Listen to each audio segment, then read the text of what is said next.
Aaron and I started playing together as like an acoustic country blues duo, and did a lot of local stuff here around Wichita, around Kansas, and it just gradually grew. We eventually started also playing together with a bass player and a drummer as an electric band. We called it the King Snakes initially, but as things sort of grew and developed, we kind of continued to gravitate toward this sort of electrified Mississippi blues sound. And after going through a few different lineups, we transitioned into a three-piece with just harmonica, guitar, and drums, where Aaron could kind of cover the bottom end with his thumb, and it gave us something that made us a little bit more unique, I think. And we continued to also work as a duo through that time as well. And then in 2005, we were finalists at the International Blues Challenge in Memphis, which is a big kind of battle of the bands sort of thing that the Blues Foundation puts on every year. We were finalists in the solo duo category, and that kind of was maybe the first big springboard to growing into something more like a national act. And then Aaron's wife Julie did a lot of amazing work for us early on as kind of our first booking agent, and so that also was a big help. Everybody put in a lot of time and effort to try to make it grow.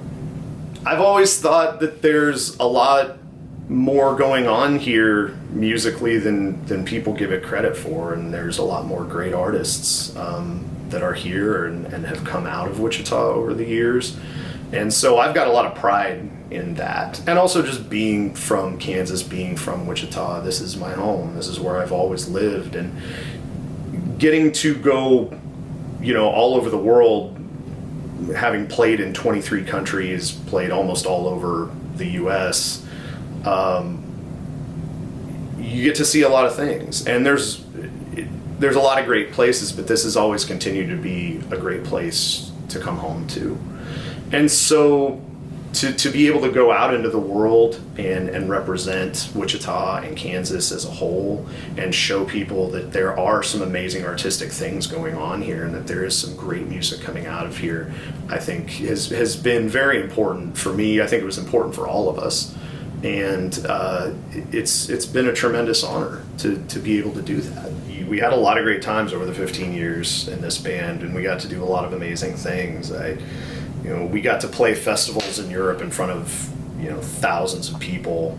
I think one of the best ones was we played a festival in Poland called the Suwałki Blues Festival, where I think we got to play for something like 10 or 15,000 people, and they were nuts. And that was probably one of the coolest gigs, but also getting to open for some of the people who had been so inspiring musically to us. We got to open for people like Buddy Guy and Los Lobos and Jimmy Vaughn and people like that who had been musical inspirations. Getting to meet someone like Hubert Sumlin, who was one of the greatest blues guitar players of all time, worked with Howlin' Wolf, and getting to spend a lot of time talking with a person like that was, these are all things that are opportunities that might not have been afforded to me if I had not been a part of this.